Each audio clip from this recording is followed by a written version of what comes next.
All right, so we are back. I had to pause the video and then my microphone wasn't working, so this is part 2. So we're still on page 7 in that packet, and we're looking at factoring completely. So I'm using my little cheat sheet that I have that I made with all of you. Let me grab it 1 second. And we're going to look at problem 3. So again, factoring completely, I want to make sure it's in standard form, which it is. I want to make sure that who I nicknamed the leading term, the line leader, is positive, which it is. And so I'm going to look for a GCF. And when I notice 8, 10, and 3, there's not a number that goes into all of those. So I won't be factoring out a value, a coefficient, or a constant.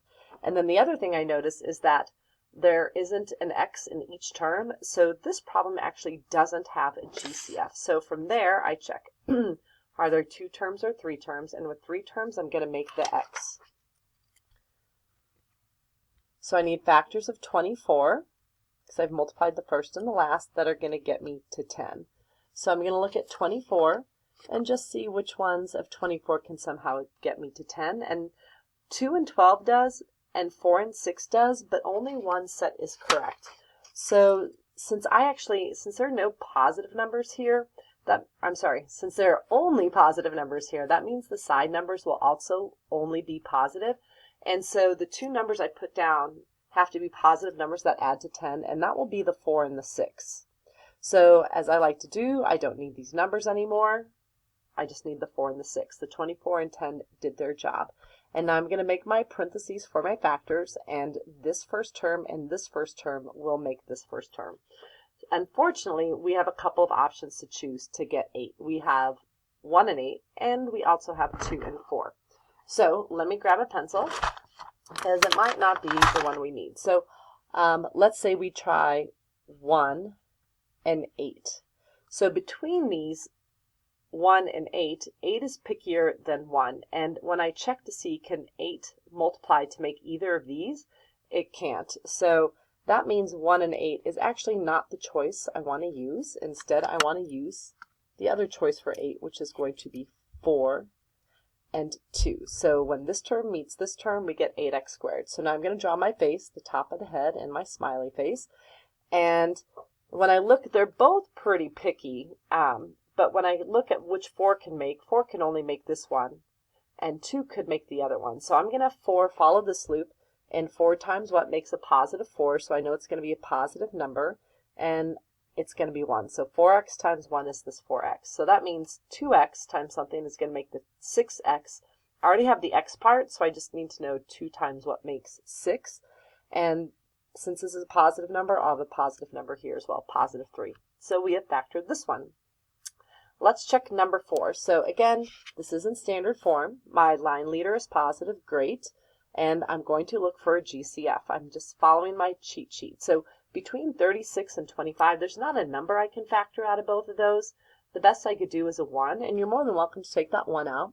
But then I look at the x's, and this has 5 x's, and this has 4 x's. So that means I can factor out 4 x's from each term. What I tell my students is, I told them, think of this term as having 5 markers, and this term as having 4 markers. And what I want to do is go to each term, and I'm greedy, but I'm fair. So I'm greedy because I want to take as many x's as I can from each term, but I'm also fair, and I'm only going to take the same amount from each term. So if this has 5 and this has 4, I can only take 4. So here come the 4 sitting out here, and now I'm going to get my terms inside. So 1 times what makes 36? Well, that's just going to be 36. And since I started out with 5 x's and took 4 away, that means x is left. And then 1 times what makes the negative 25? Well, that's negative 25. And then this had 4 x's, but I took them all away. So now that I'm done there, I always look inside the parentheses, and can I factor that further? So what's inside the parentheses is 2 terms. So I'm going to check to see if it's a difference of squares. And remember, a difference of squares is very picky. First, it has to be 2 terms, which it is. It has to be subtraction, which it is. And each term is a perfect square, which means, can I take the square root of this? Which I can, it's 5. And can I take the square root of 36x? So I can take the square root of 36, that's 6, but x won't work. This needs to be an x squared for this to work. So unfortunately, although I would like to, I cannot do a difference of squares, and this is my final answer. I could only do a GCF.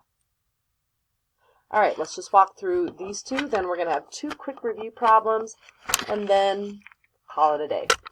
So starting here, the first thing I'm going to look for, it's in standard form, biline leaders positive, great. And now I'm going to look for a GCF. Always look for a GCF first. So between 3 and 10, there is no number that goes into 3 and 10 besides 1. So if you want to put the 1, you can. And then when I look here, this has 2 x's or 2 markers, and this has 1 x or 1 marker. So I can take at least 1 from each term. So here goes that 1. And now 1 times what makes 3 is 3. And this had 2 x's, but I just took 1 away, so there's 1 left. And 1 times what makes positive 10? Well, that's a positive 10. And this had an x, but I took it away, so I'm done.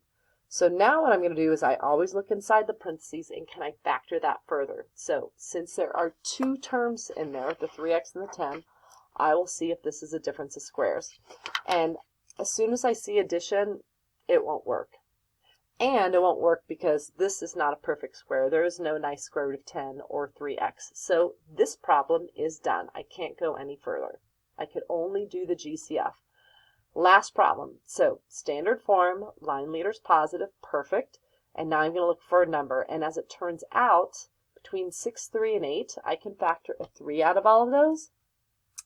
And while these two terms have x's, this doesn't, so I won't be able to take any x's away from everybody. So let's start. 3 times what makes the 6 is 2, and it still has all its x's. 3 times what makes the 3x, that's a 1, and this still has all of its x's. And then 3 times what makes negative 18 is negative 6. So I've done the GCF, and now I'm going to go to inside the parentheses and see if I can go any further.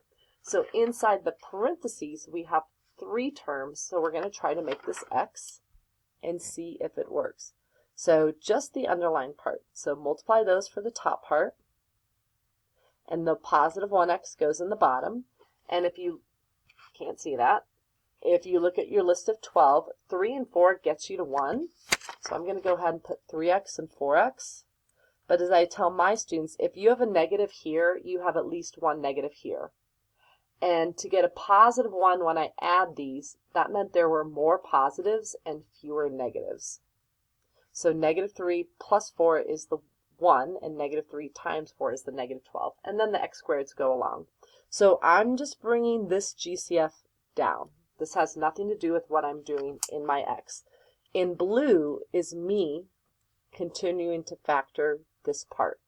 So I always start with x's on the left, and x and x make the x squared, and then 1 times 2 will make the 2. And now I'm going to make my face.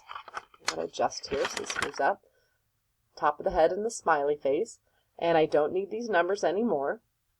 And between 2 and 1, 2 is pickier. 2 can only get me 4. So I'm going to follow this loop. And it's a positive 4, so I'm definitely going to have a positive number here. So 2 times 2 make the 4, and we already have the x in there. So that means, if you want to put that little reminder, we already got that one. So that means 1 will multiply to this spot to make negative 3x. And since it's a negative number, I'm going to have a negative here. And it'll be 3 because I already have the x. And now in this problem, we end up with 3 factors, our greatest common factor and then the 2 additional ones. The next 2 are just some review. We'll start with 6 because that's a little bit easier. So I'm not sure who you had in Algebra 1, but what I told my students is when we add, we went back to elementary school, and instead of doing a problem left to right, we've stacked top and bottom.